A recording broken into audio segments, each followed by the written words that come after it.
Hi hello అండి, అందరికీ నమస్కారం. Welcome to public pulse media. ఈరోజు మనం రాజధాని అమరావతిలో E3 సీడ్ యాక్సిస్ రోడ్డు గురించి, అక్కడ జరుగుతున్నటువంటి పనుల గురించి మనమైతే క్లియర్గా చూద్దాం. అసలు ముందు మనం ఉన్నది ఉన్నట్లుగా కుండబద్దలు కొట్టినట్టు మాట్లాడుకుందామండి. మనం తమ్నైల్లో పెట్టుకున్న విధంగా తొలగిపోతున్నటువంటి E3 సీడ్ యాక్సిస్ రోడ్డుకి అడ్డంకులు, ఇది మనం ఈ వీడియోలో మాట్లాడుకోబోయేటువంటి ముఖ్యమైనటువంటి విషయం. అయితే అసలు ఈ E3 సీడ్ యాక్సిస్ రోడ్ అనేది దొండపాడు నుంచి ఉండవల్లి వరకు 21 కిలోమీటర్లు, 21.35 కిలోమీటర్ల పొడవైతే ఉంటుందండి. ఫేజ్ 1లో భాగంగా దొండపాడు నుంచి మంతెన సత్యనారాయణరాజు గారి ఆశ్రమం వరకు నిర్మాణం చేయడం జరిగింది. ఇక తరువాత అక్కడ నుంచి రోడ్డు నిర్మాణం జరగలేదు. అయితే ఈ నిర్మాణంలో కూడా దొండపాడు నుంచి మంతెన సత్యనారాయణ గారి ఆశ్రమం వరకు కూడా మధ్యలో రాయపూడి దగ్గర ఒక చిన్న భూ సమస్య అయితే ఉందండి, ల్యాండ్ పూలింగ్ సమస్య. అక్కడ రోడ్డు నిర్మాణం కూడా ఆగింది. అంతకుముందు అక్కడ చర్చ్ ఉంటే ఆ చర్చిని పక్కనే నిర్మించేశారు. ఆ ప్రాంతం అంతా కూడా ఖాళీ అయింది. అయినా కూడా అక్కడ ఇంకా నిర్మాణం జరగలేదు. ఇక దాని తర్వాత మంతెన సత్యనారాయణ గారి ఆశ్రమం నుంచి కొంతమేర జరిగింది, మరియు కొంతమేర ఇదిగో ఇక్కడ మనం చూడొచ్చు, కొంతమేర రోడ్డు నిర్మాణం జరిగింది. కొంతమేర ఇప్పటికీ కూడా పొలాలు పంటలు పండిస్తూ ఉన్నటువంటి పరిస్థితి. అయితే భూములు ఇచ్చిన చోట రోడ్డు నిర్మాణం జరిగింది. అంతేకాకుండా భూములు ఇచ్చిన చోట రైతులకు ఇవ్వవలసినటువంటి రిటర్నబుల్ ఫ్లాట్స్ పనులు కూడా చకచక జరుగుతున్నాయి, మనం చూడొచ్చు. ఇదిగోండి ఇవన్నీ. అయితే మంతెన సత్యనారాయణ గారి ఆశ్రమం నుంచి ఉండవల్లి వరకు మొత్తం 12.3 ఎకరాల భూమి అయితే ఇక్కడ ఈ E3 సీడ్ యాక్సిస్ రోడ్డు నిర్మాణానికి రైతులైతే ఇవ్వలేదు. అయితే ఇవ్వనప్పుడు మరి ఇచ్చిన చోట రోడ్డు నిర్మాణం చేస్తూ ఉన్నారు, మరి ఇవ్వని చోట పరిస్థితి ఏంటి? E3 సీడ్ యాక్సిస్ రోడ్డు నిర్మాణం అనేది ఈ విధంగానే కట్లుగా ఒక చోట నిర్మాణం చేసి మరి కొంత దూరం వెళ్ళిన తర్వాత నిర్మాణం చెయ్యరా? ఇక్కడ మనం క్లియర్గా చూస్తే ఇక్కడ తార్ రోడ్డు కూడా వేశారండి. అయితే కొద్దిగా మీకు నేను చూపిస్తాను. తార్ రోడ్డు నిర్మాణం కూడా చేశారు. నిర్మాణం చేసిన తరువాత భూమి సమస్య రావడం వలన అక్కడైతే ఆ E3 సీడ్ యాక్సిస్ రోడ్డు నిర్మాణం అయితే ఆగిపోయింది. మరి ప్రజలందరికీ ఇక్కడ ఒక డౌట్ రావచ్చు, మరి E3 సీడ్ యాక్సిస్ రోడ్డు నిర్మాణం ఈ విధంగా భూమి సమస్యలు ఉండడం వలన ఇంతటితోనే ఆగుతుందా, లేదంటే ముందుకు వెళుతుందా? ఇక్కడ చూసారా, రోడ్డు నిర్మాణం రోడ్డు మధ్యలో ఉంది అరటి తోట. ఇదిగోండి ఇక్కడ వరకు ఎర్త్ వర్క్ చేసుకొని వచ్చారు, మట్టి పని. ఇదిగో ఇటువైపు కూడా రోడ్డు పని చేసుకుంటూ వచ్చారు. చూసారా, ఇక్కడ మాత్రం అరటి తోట ఉంది మధ్యలో. మరి ఇలాంటి సమస్యలన్నీ మనం బేరీజు వేసుకొని భూ సమస్యలు ఉన్న చోట ఇదే విధంగా E3 సీడ్ యాక్సిస్ రోడ్డు నిర్మాణం అయితే ఆగుతుందా అనే డౌట్ మనందరికీ రావచ్చు. అయితే ప్రభుత్వం ఎంత కాన్ఫిడెన్స్గా లేకపోతే ఈ విధంగా నిర్మాణం ఇచ్చిన చోట E3 సీడ్ యాక్సిస్ రోడ్డు నిర్మాణం చేసి భూమి ఇవ్వని చోట వదిలేశారు అంటే ప్రభుత్వానికి నష్టం కదా ఈ రోడ్డుని ఈ విధంగా వదిలేస్తే.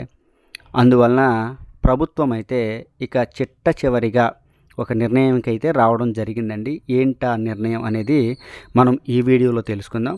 అయితే క్లియర్గా మనం మాట్లాడుకునేటువంటి విషయం ఏంటి అంటే, కేవలం ఈ E3 సీడ్ యాక్సిస్ రోడ్డు నిర్మాణానికి ఉన్నటువంటి భూ సమస్యలు మాత్రమే కాదండి, అమరావతిలో ఉన్నటువంటి భూ సమస్యలన్నిటికీ కూడా ఇక ప్రభుత్వం అయితే చెక్ పెట్టనుంది. అది ఏ విధంగా అంటే, ఎవరెవరైతే ఏ భూములైతే రాజధాని అమరావతికి డెవలప్మెంట్కి ఇవ్వడం లేదో ఆ రైతులతో చాలాసార్లు మాట్లాడినప్పటికీ, అదేవిధంగా ప్రభుత్వం నుంచి ఎన్నిసార్లు సంప్రదింపులు చేసినప్పటికీ, మరియు ఎన్నిసార్లు నోటీసులు ఇచ్చినప్పటికీ కూడా రైతులు భూములు ఇవ్వడానికి ముందుకు రానటువంటి రైతుల యొక్క భూములని ఇక ప్రభుత్వం అయితే ల్యాండ్ ఎక్వైజేషన్ రూపంలో ఈ భూమిని అయితే తీసుకోబోతుంది.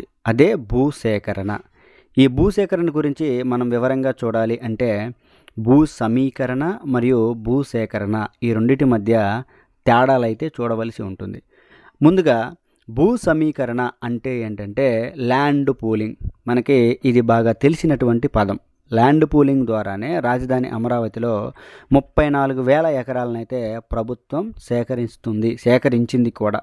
ఈ ప్రక్రియలో భాగంగా ఎవరెవరైతే రైతులు భూములు ఇచ్చారో డెవలప్ చేసినటువంటి ప్రాంతంలో వారికి కొంత భూమిని ఇస్తారు.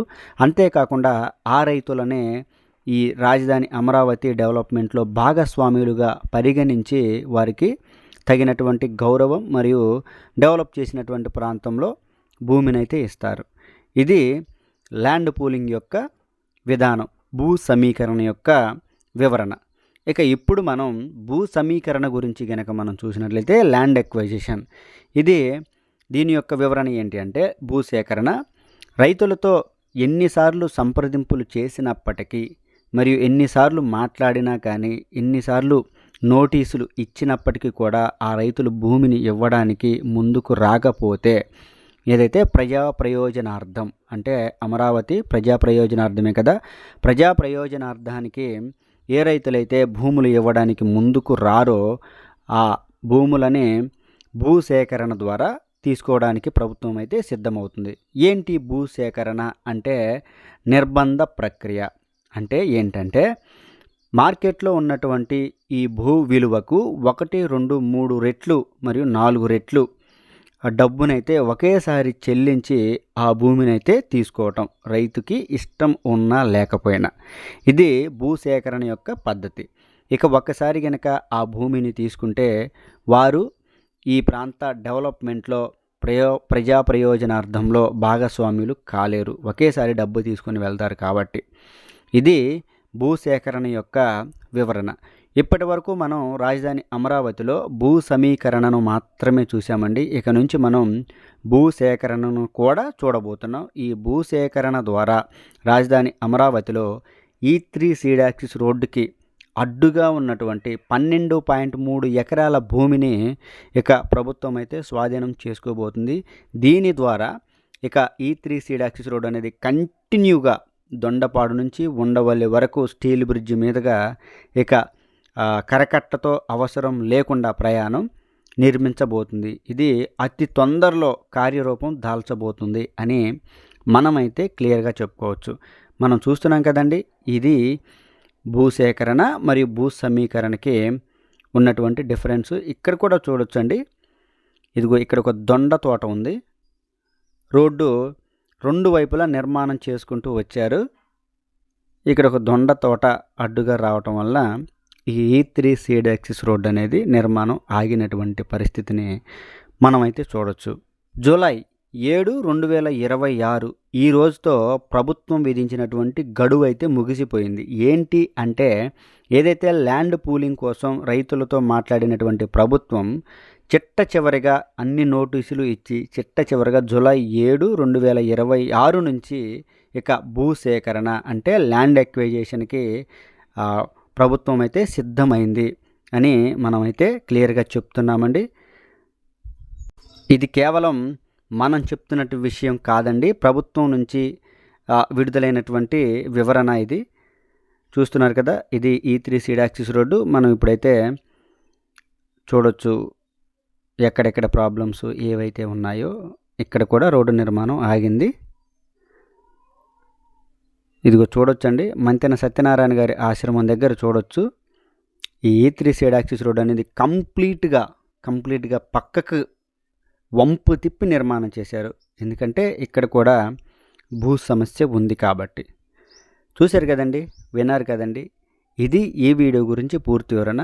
ఇక మరింత తొందరలో రాజధాని అమరావతిలో E3 సీడ్ యాక్సిస్ రోడ్ అనేది పూర్తిగా నిర్మాణం జరగబోతుంది. ఉన్నటువంటి సమస్యలన్నీ కూడా తొలగిపోబోతున్నాయి. ఇది చాలా మంచి విషయమని మనం చెప్పుకోవాలి. ఇది ఈ వీడియో గురించి పూర్తి వివరణ. ఈ వీడియో కనుక మీ అందరికీ నచ్చినట్లయితే లైక్ చేయండి, షేర్ చేయండి, కామెంట్ సెక్షన్లో మీ అభిప్రాయాన్ని ఖచ్చితంగా తెలియజేయండి. దయచేసి పబ్లిక్ పల్స్ మీడియా ఛానల్ని సబ్స్క్రైబ్ అవ్వండి. రాజధాని అమరావతికి సంబంధించి మరింత సమాచారాన్ని ప్రతిరోజు నేను మీ ముందుకు తీసుకొస్తూ ఉంటాను.